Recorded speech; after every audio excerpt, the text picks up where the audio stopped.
நடு குளத்துல தூரத்துல ஒரு கோவில் தெரியுது பாத்தீங்களா? இது ஒரு சாதாரண கோவில் கிடையாது. இது ஒரு சாதாரண இடமும் கிடையாது. 2000 வருஷத்துக்கு முன்னாடி ரொம்ப ரொம்ப பிஸியா இருந்த பாண்டியரோட துறைமுகம் தான் இந்த இடம். ஒரு காலத்துல இந்த இடம்லாம் கடலா இருந்தது மட்டும் இல்லாம இங்க தான் வந்து நாணயங்கள்லாம் அச்சடிச்சிருக்காங்க. அது மட்டும் இல்லாம முத்துக்கள்லாம் கப்பல் மூலமா ஏற்றுமதி பண்ணதெல்லாம் இந்த இடத்துல தான் நடந்திருக்குது.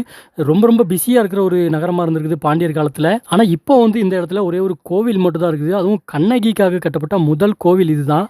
வெற்றிவேல் அம்மன் திருக்கோவில் கொற்கை. இதுதான் அந்த வீடியோவில் நம்ம இன்னைக்கு பார்க்க போகிறோம். கொற்கைங்கிற பேரை நீங்கள் எங்கேயாவது கேள்விப்பட்டிருந்தீங்கன்னா இது வந்து பாண்டியரோட துறைமுகம்னு நீங்கள் புக்கில் படிச்சிருக்கலாம். அதுபோக இப்போ ரீசெண்டாக வந்து அகழ்வாராய்ச்சி நடந்தது இந்த கொற்கையில்.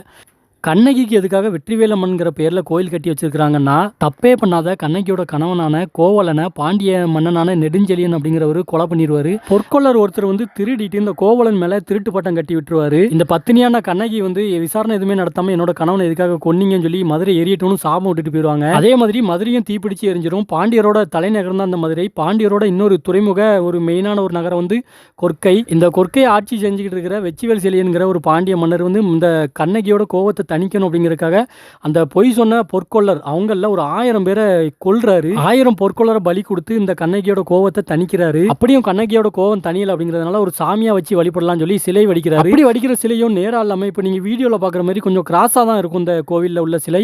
ஆனா இது வந்து பழைய காலத்து சிலை. இப்போ உள்ள வந்து கோவில்ல அந்த சிலை திருட்டு போயிட்டதாகவும் இப்போ வேற ஒரு சிலையை வச்சு வணங்குறதாகவும் சொல்றாங்க. வெற்றிவேலுங்கிறது முருகரோட பேர் தானே. அது எதுக்கு இந்த அம்மனுக்கு கண்ணகிக்கு வச்சிருக்காங்க அப்படின்னா, இது வந்து வெற்றிவேல் செழியன்ங்கிற ஒரு பாண்டிய மன்னர் தான் அந்த அம்மனை வந்து கோவிலா வச்சு சாமியாக வச்சு வழிபட்டிருக்கிறாரு. அதனால தான் அவரோட பெயரவே வெற்றிவேல் அம்மன் சொல்லி இந்த சாமிக்கு வச்சிருக்காங்க. ஃபர்ஸ்ட் வந்து வெற்றிவேல் நங்கை அப்படிங்கிற பேரில் தான் அந்த சாமி இருந்திருக்காங்க. அதுக்கப்புறம் வெற்றிவேல் அம்மன் சொல்லி பேர் வச்சு வழிபட்டுக்கிட்டு இருக்காங்க. இந்த கோவில் வந்து தூத்துக்குடி மாவட்டம் ஆத்தூர்லேருந்து ஒரு 5 கிலோமீட்டர் தொலைவில் இருக்குது. இந்த கோவில் வந்து எல்லாருமே கண்டிப்பாக வரணும். ஏன்னா கண்ணகிக்காக கட்டப்பட்ட முதல் கோவில் மட்டும் இல்லை, மற்ற கண்ணகி கோவிலுக்கு உங்களால் அவ்வளோ ஈஸியில் போக முடியாது. இந்த கோவிலுக்கு நீங்கள் எப்போ வேணாலும் வந்து கும்பிடலாம். இன்னொரு கோவில் இருக்குது, தேனி மாவட்டத்துக்கும் கேரளா எல்லைக்கும் நடுவில் ஒரு கோவில் இருக்குது.